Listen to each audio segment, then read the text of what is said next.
सतगुरु कबीर बीजक साखी प्रकरण साखी 9।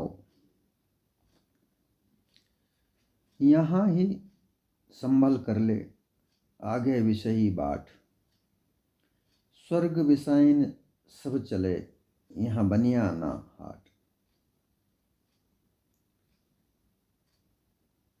इस साखी के द्वारा सतगुरु यह उपदेश देना चाहते हैं, यह संदेश देना चाहते हैं कि एक मानव तन सामर्थ्य तन है। बहुत मुश्किल से ये मिलता है, 184 जीवाजूण भोगने के बाद में ही मिलता है। और ये सामर्थ्य है, ये कर्म भूमि भी है। यहीं कर्म किए जाते हैं, यहीं कर्म का सुधार होता है। यहाँ विभिन्न प्रकार की संगत हैं, यहाँ विभिन्न प्रकार के कर्म हैं। यहाँ मानवता है, धर्म है, ज्ञान है, विज्ञान है। इतनी सब कुछ सामर्थ्यताएं हैं यहाँ पर प्राप्त हैं। यहाँ रह करके संबल अर्थात मजबूत कर लेना, अपने आप को मजबूत कर लेना, अर्थात अपने आप को सक्षम कर लेना, मुक्त कर लेना।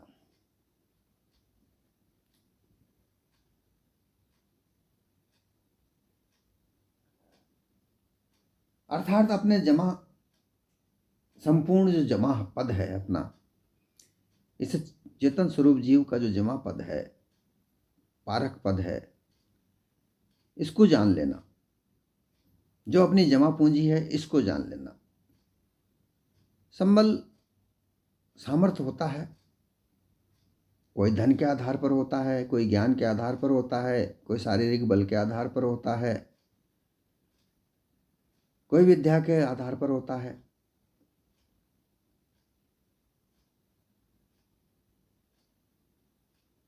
कहा जाता है कि धन कितने प्रकार के,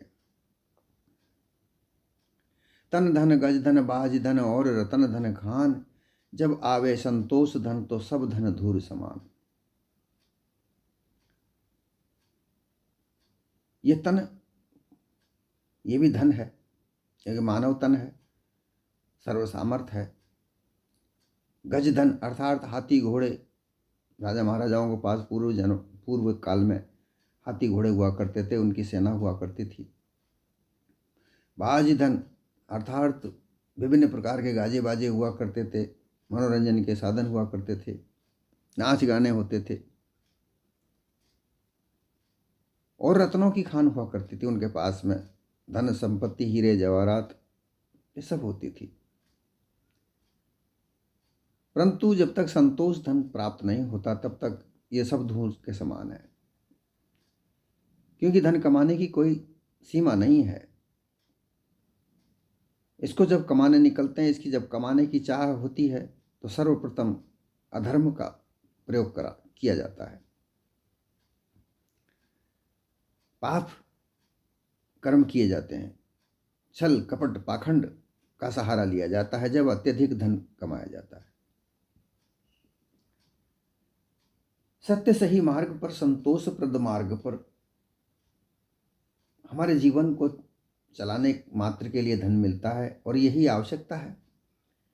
अधिक धन कमाकर भी जीवन व्यतीत किया जाता है। जो अधिक धन कमाया जाता है वो किसी काम का नहीं, पड़ा रहता है, कोई काम नहीं आता।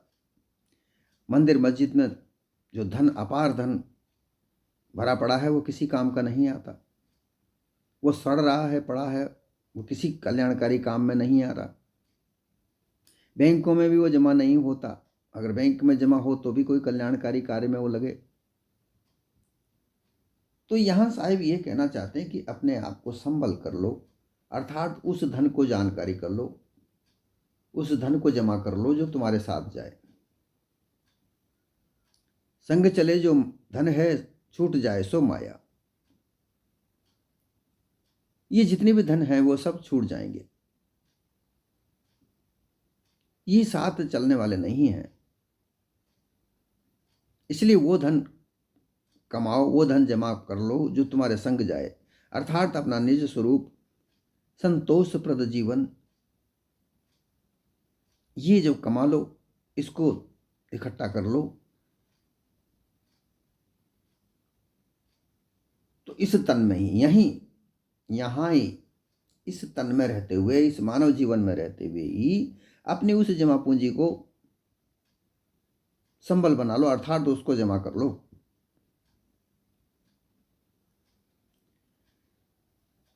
आगे भी सही बात,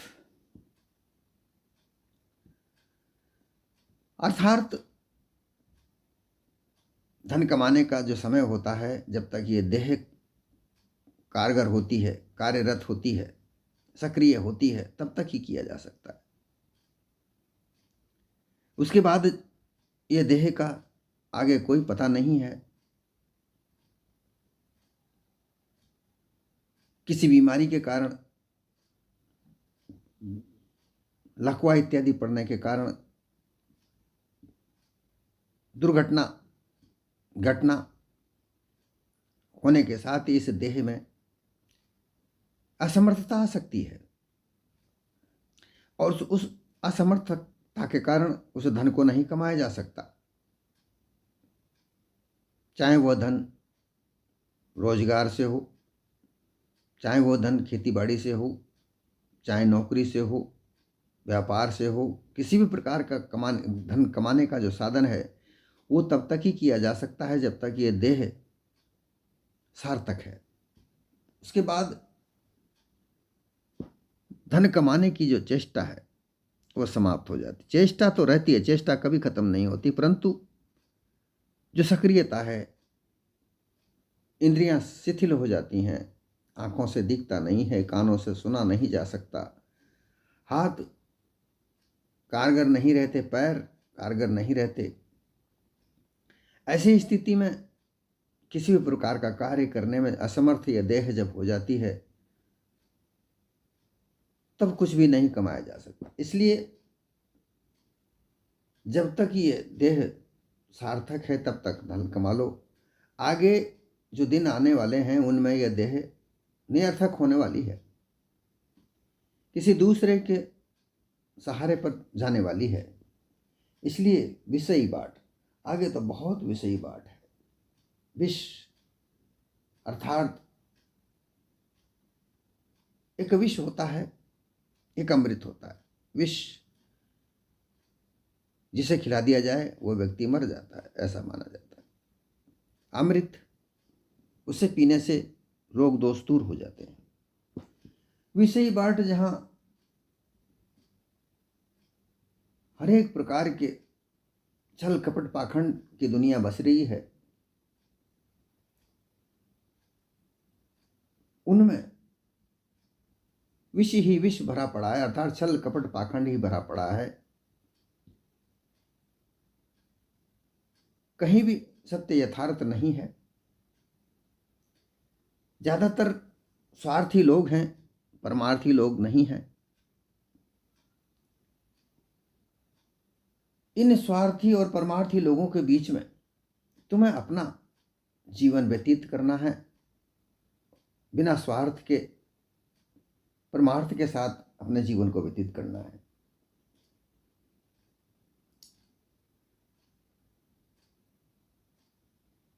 कहा जाता है कि ऊंचे पहाड़ों पर चढ़कर, चोटी पर जाकर देवी देवताओं के दर्शन करने से धन प्राप्त होता है, पुत्र प्राप्त होता है, सुंदर स्त्री प्राप्त होती है, ऊंचा पद प्राप्त होता है। ऐसी मान्यताएं हैं। परंतु वहां कोई बाजार नहीं है। स्वर्ग, कहते हैं कि मरने के बाद स्वर्ग प्राप्ति होगी। जो तुम दान पुण्य धन यहाँ खर्च कर रहे हो वो तुम्हें वहां मिलेगा, ऐसा कोई वहां बाट नहीं है। ना कोई स्वर्ग नाम की कोई स्थिति है। जो भी कुछ है जो यहाँ जीवत ही है। जीवत जीते जी ही इस संसार में जितनी भी बाजार, दुकान, धन कमाने के साधन, मुक्त स्थिति, बंधन की स्थिति, जो भी कुछ है सब इस जीवित संसार में ही है। यहां से जाने के बाद, अर्थात इस देह के छूटने के बाद कुछ भी नहीं है। आगे की बात तो सब अनुमानित काल्पनिक है, जो भ्रम धोखा है वहां उलझा रखा है सबको ऐसा उलझा कर। लोग केवल अपनी दुकानें चला रहे हैं, उनके भ्रम के ज्ञान में उलझ कर लोग मंदिरों में, मस्जिदों में, देवी देवताओं में उलझे हुए पड़े हैं, परंतु वहां कुछ मुक्त स्थिति प्राप्त नहीं हो सकती।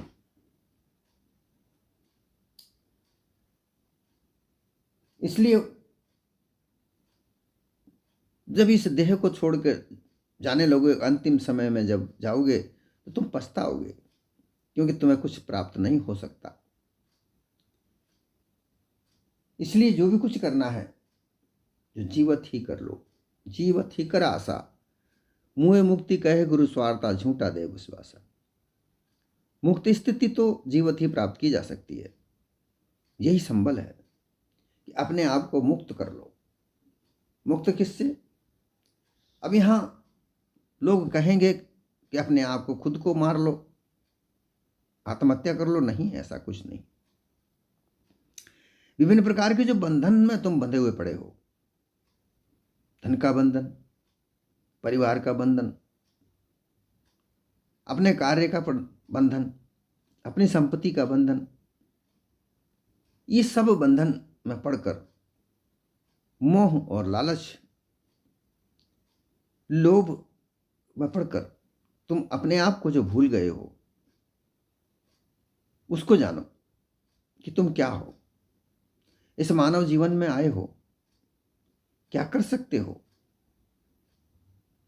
ये तुम्हारे ऊपर निर्भर करता है, क्योंकि इसी संसार में झूठ है और इसी संसार में सत्य है।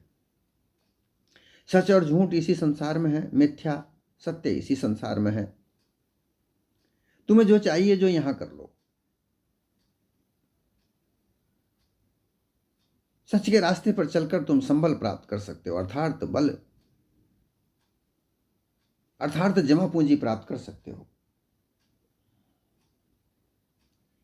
इसके विपरीत अगर तुम मिथ्या मार्ग पर चलोगे, वहां तुम्हें कुछ प्राप्त नहीं होगा, वहां तुम्हें बंधन पे बंधन ही बंधेंगे। मिथ्या के रास्ते मोह है, लोभ है। मोह और लोभ ये तुम्हें मिथ्या के रास्ते पर ले जाते हैं। कहा है, ज्ञान बड़े गुणवान की संगत। सत्य यथार्थ ज्ञान प्राप्त करने के लिए गुणवान की संगत करने से ज्ञान की प्राप्ति होती है। ध्यान बड़े तपसी संकीर्णा। ध्यान, अपने मन को एकाग्रचित करने की जो कला है वह ध्यान है। मन को एकाग्रचित करने के लिए सदा सच बोलने वाले का संग करो। तपस्या सच के अलावा दूसरी तपस्या कुछ नहीं। सच बोलने वाले के साथ संग करोगे तो तुम्हारा मन एक जगह टिकेगा, क्योंकि छल कपट पाखंड में लग कर यह मन चंचल रहता है, एक जगह टिक नहीं पाता है। इसलिए ध्यान की कला सीखने के लिए किसी सच बोलने वाले सच्चे इंसान के साथ संग करो। मोह बड़े परिवार की संगत। जितना परिवार का संग करोगे, जितना परिवार के लिए करोगे, अब तुम्हारा मोह बढ़ेगा।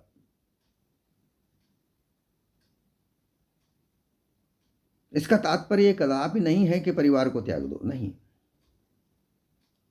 परिवार तुम्हारी कर्म भूमि है, उसमें तुम्हें कर्म करना है, वहीं से तो तुम्हारी कर्म भूमि आरंभ होती है।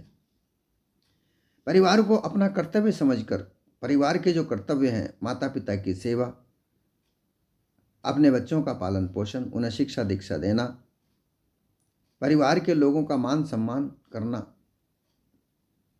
फिर उसके बाद संसार में रहकर मान सम्मान देना और प्राप्त करना। जो तुम दोगे वही तब तुम्हें प्राप्त होगा। ये सब संगत के आधार पर है। अब तुम कौन सी संगत करना चाहते हो? सत्संग करना चाहते हो या कुसंग करना चाहते हो, मत संग करना चाहते हो? इसलिए सतगुरु कहते हैं कि तुम वर्तमान में रहकर, जब तुम मानव तन में आते हो, एक अबोध बालक होते हो,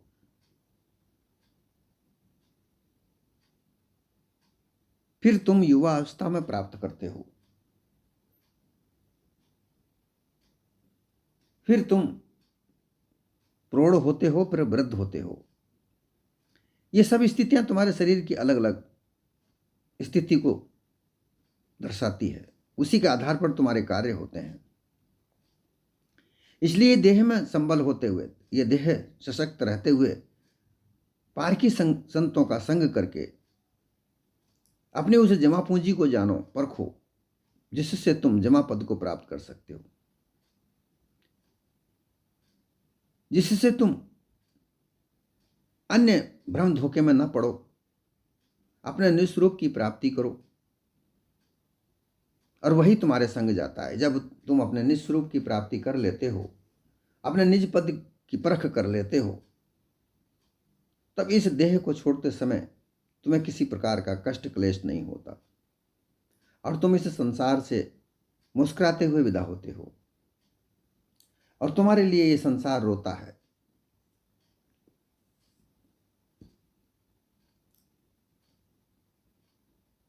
इसके विपरीत अगर तुम मानव तन में आए हो, तुम पुरुष हो तो स्त्री की ओर आकर्षित होते हो, स्त्री है तो पुरुष की ओर आकर्षित होती है।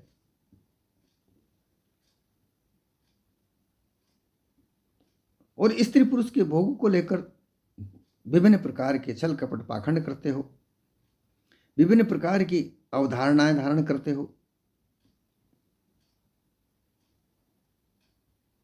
गुरुवा प्रपंचियों के पास जाकर, ब्रह्मज्ञानियों के पास जाकर, योगियों के पास जाकर, भक्तों के पास जाकर अपने से अलावा दूसरा कोई कर्ता जानकर, मानकर उसमें उलझते हो। ऐसी स्थिति में तुम अपने आप को भूल जाते हो, तुम अपनी जमा पूंजी को भूल जाते हो और वो पूंजी को इकट्ठा करने लगते हो जो तुम्हारे साथ नहीं जाती, जो तुम्हारे लिए किसी कार्य की नहीं है, एक क्षणिक सुख भोगने के काम आती है, परंतु तुम्हें सुख प्राप्त होता ही नहीं।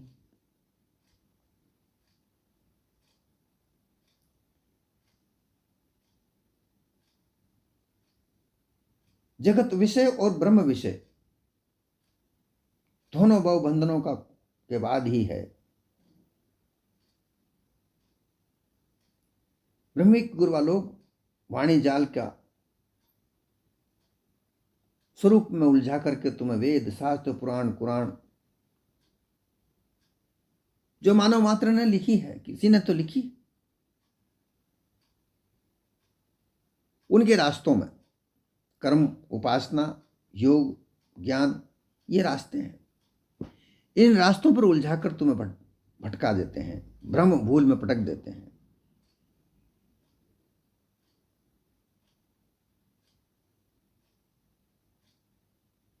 मोटे विषय तो हम जानते हैं,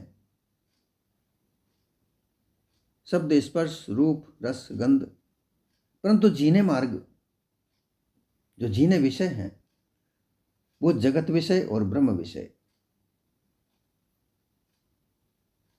जगत में विभिन्न प्रकार की मान्यताएं, हजारों प्रकार की मान्यताएं, जिन मान्यताओं का आधार पर विभिन्न प्रकार के धर्म का निर्माण हुआ है, मत पंथों का निर्माण हुआ है, उनके चलाने की जो मान्यताएं हैं, ये झीनी माया है, ये झीना मार्ग है। और ब्रह्म विषय अलग अलग प्रकार से ब्रह्म को वर्गीकृत किया गया है, अलग अलग प्रकार से ब्रह्म की मान्यताएं हैं, उन भ्रमों को में उलझा कर लोगों को फंसाया जाता है, डाला जाता है। ये भी सूक्ष्म विषय है।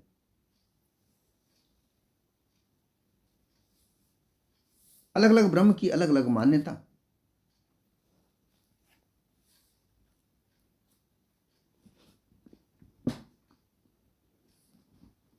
ब्रह्म अलग अलग प्रकार से वर्णित किया जाता है।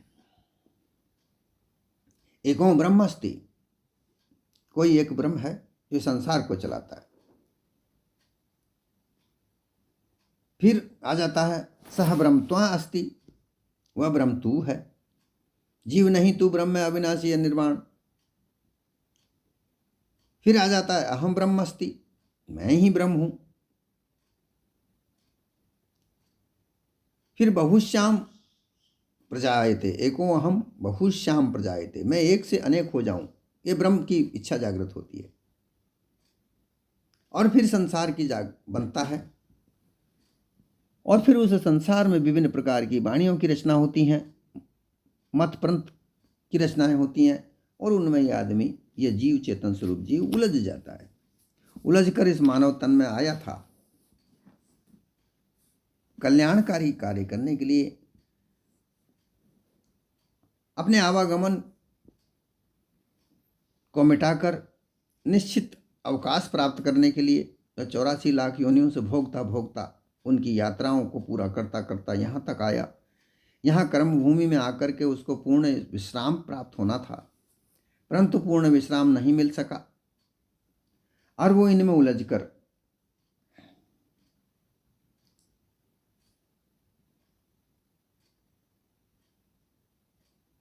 अपने आप को भूल गया। स्वर्ग विसाइन सब चले जहां बनियाना घाट।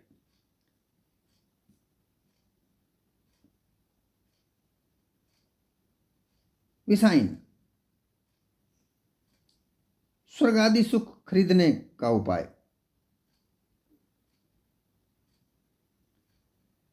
स्वर्ग नरक की मान्यता ऐसी गुरुआ प्रपंचियों ने उलझा रखी है कि मरने के बाद में अगर तुम धर्म कर्म नहीं करोगे, दान पुण्य यज्ञ नहीं करोगे, तो तुम्हें नरक मिलेगा। और अगर स्वर्ग की प्राप्ति करना चाहते हो तो तीर्थों में जाकर स्नान करो, दान पुण्य करो, यज्ञ होम करो, देवी देवताओं की आराधना पूजा करो। ऐसी मान्यता में उलझ कर लोग पिसाइन उनके पूछने के लिए, उपाय पूछने के लिए उन गुरुआ प्रपंचियों के पास गए, दुकानदारों के पास गए, और अपने पूरे जीवन में भर उन दुकानदारों के पास ही उपाय पूछते रहे, और अंत समय में कोई बनिया ना कोई बाट नहीं मिली, ना कोई हाट मिला, ना कोई बनिया मिला। अर्थात यहां यह कहा गया है कि स्वर्ग की प्राप्ति के लिए गुरुआ प्रपंचियों से जो पूछा तो उन्होंने काल्पनिक और अनुमान रास्ता बताया, जिस रास्ते पर चलकर अंत में ना कोई ब्रह्म की प्राप्ति हुई, ना कोई परमात्मा की प्राप्ति हुई। और अंत में ये कह दिया गया कि मन और वाणी और बुद्धि से तो वो जाना ही नहीं जाता।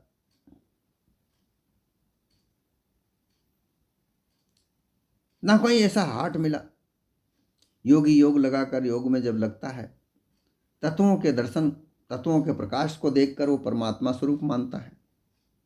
अपने आप को भूलकर जितनी देर वो योग समाधि में रहता है, जब तक मग्न रहता है, आनंद में रहता है, समाधि छूटने के बाद वो संसार में ही आता है।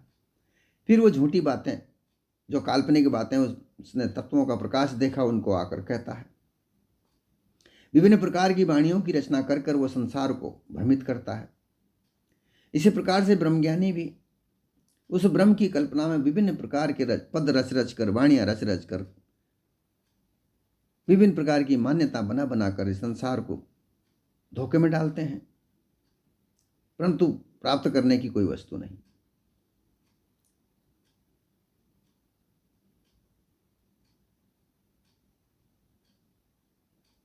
परंतु इनको प्राप्त करने के लिए जब मर जाते हैं ना कोई वहाँ स्वर्ग और नरक कोई है ही नहीं। जो भी कुछ प्राप्त होता है वो यहीं पर प्राप्त होता है, मानव देह में ही प्राप्त होता है। इसलिए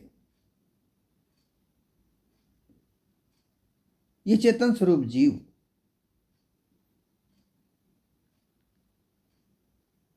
अपने आप को जाने, अपने आप को संभल करे,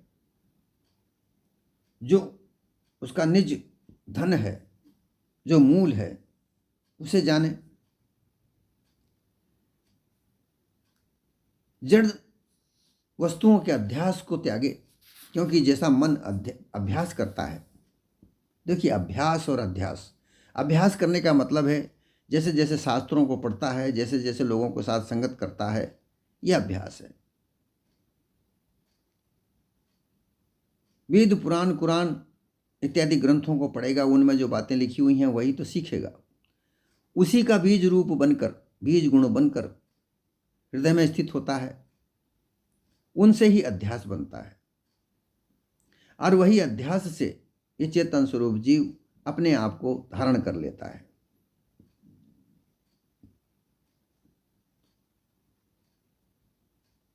ब्रह्म की मान्यता है कि वो ब्रह्म ही सर्वत्र व्याप्त है, उस ब्रह्म में ही मुझे मिलना है। ब्रह्म से ही यह जगत उत्पन्न होता है और ब्रह्म से जगत ही ब्रह्म उत्पन्न करता है। ऐसी उलझन भरे ज्ञान में उलझकर वो अपने आप को असमंजस की स्थिति में प्राप्त होता है।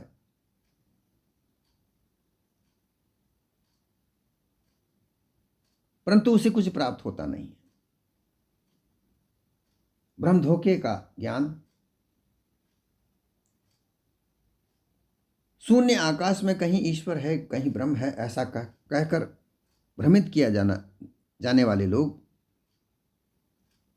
इन्हें तो फायदा है, इन्हें तो लाभ है, क्योंकि इनके पास जो चेले चांटी आते हैं, इनके पास जो चेले जो इनके पास उपदेश लेने आते हैं, वो तो इन्हें खूब श्रद्धा देते हैं, खूब धन चढ़ाते हैं, और उन्हीं के धन से इनकी दुकानें चलती हैं। परंतु जो शिष्य आते हैं उनसे किसी प्रकार का कोई लाभ नहीं प्राप्त होता।